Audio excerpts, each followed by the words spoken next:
Hello everybody, happy Tuesday before Thanksgiving. So the last few weeks we've done some baking.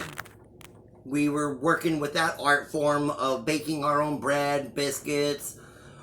This week we're going to do a little bit of the culinary arts stuff and we're going to make something. Now I think with Thanksgiving coming up, a lot of us may be doing things differently this year. And so, you know what? If we have time in the kitchen to make something that we've never done before, let's do it. Today, I would like to show you how to make fresh cranberry sauce. Everybody's probably familiar with the cranberry sauce that comes in a can and comes out looking exactly like the can and nobody ever eats it. Well, I'd like to try to show you a cranberry sauce that you can make that is easy to make, but to me, it's fancy because it's not from a can. So, we're going to show you the list of ingredients. You can go ahead and pause the video at that time and gather your ingredients. And then I'll meet you back here in the kitchen.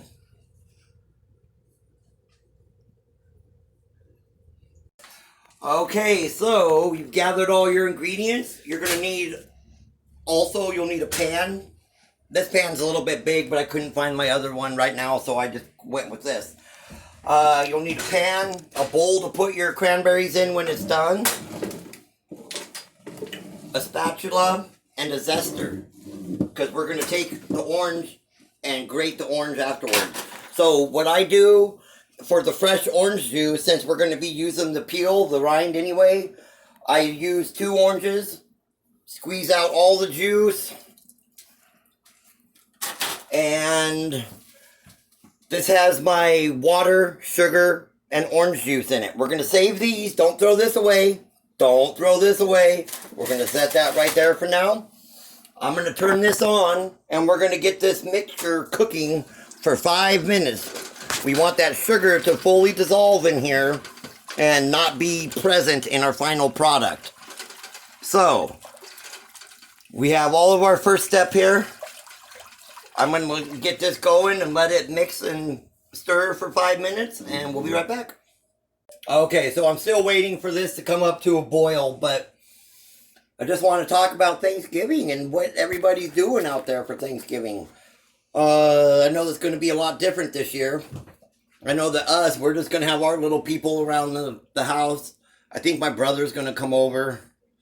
But that's about it. What's everybody else doing for Thanksgiving? I know in the year of COVID, it's going to be a lot different this year.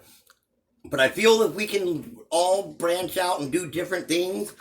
Maybe you can bring a new dish to the table and make people start, help people start appreciating and loving fresh cranberry sauce.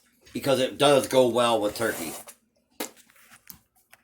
Alright, so it's been about 5 minutes. I got my oven, my temperature here, medium high. It's not going to be too high here, but give this one little final stir. And we're going to take our fresh cranberries. Fresh cranberries, not from a canberry. And we're pouring them into our mixture. So we're going to boil this at the same temperature for about 10 minutes. And then we'll turn the temperature down for the last 5 minutes. We're going to be basically cooking these until the cranberry explodes and bursts open. So this will be the first 10-minute cook here. We have the water, orange juice, and sugar in here. That orange juice, the citrus, just gives it a great little kick. And then don't forget, we have our oranges here, our orange leftover pieces that we're saving for the end. Alright, so this is going to cook about 10 minutes. 5 minutes. 10 more to go. Alrighty, this has been boiling about 10 minutes. Our cranberries have exploded open. They've burst open and all the goodness on the inside is out. I'm going to turn this heat down to... Okay, I'm going to turn the heat down to low. My low is super low, so I'm going to put it at the notch right above it. But we're going to simmer this for about 5 more minutes. Now, we're going to be needing our zester. Maybe you don't have one of these things at home. Maybe not. You might have a grater. You might have some sort of cheese grater at home that has super fine slots on it that you could grate. So there are options to get around not having one of these.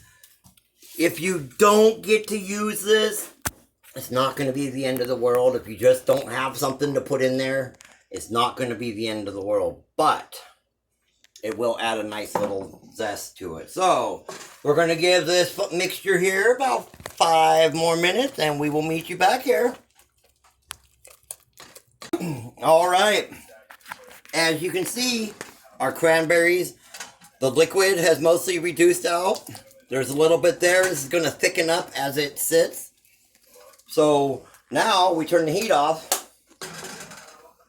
Remember all this talk about our zesting of a lemon, of an orange? Okay, so we want a 1/2 teaspoon, which is, let's go, we kind of just do 3 little spots, run throughs on each little spot. You don't want to go too deep.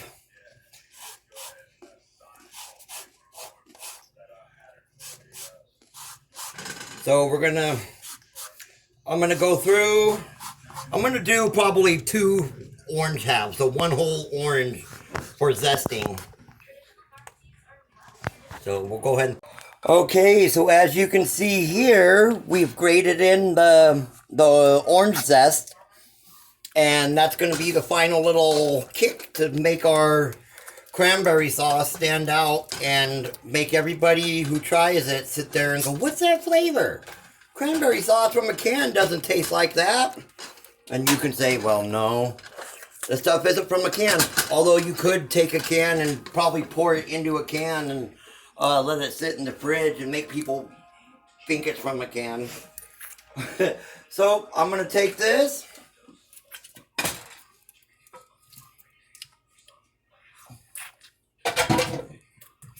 And bam, just like that,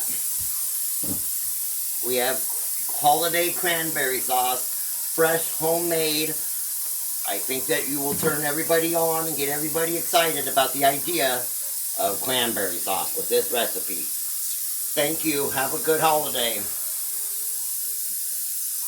All right, once again, I'm Kevin, and this is our art page. We are all artists. Don't forget to comment down below, hit that, smash the like button, comment down below, tell us what you're doing for Thanksgiving. What are you going to eat? What's your favorites to eat? Take care, everybody. Don't forget to smash that subscribe button and hit the notification bell. We'll see you all next time. Bye.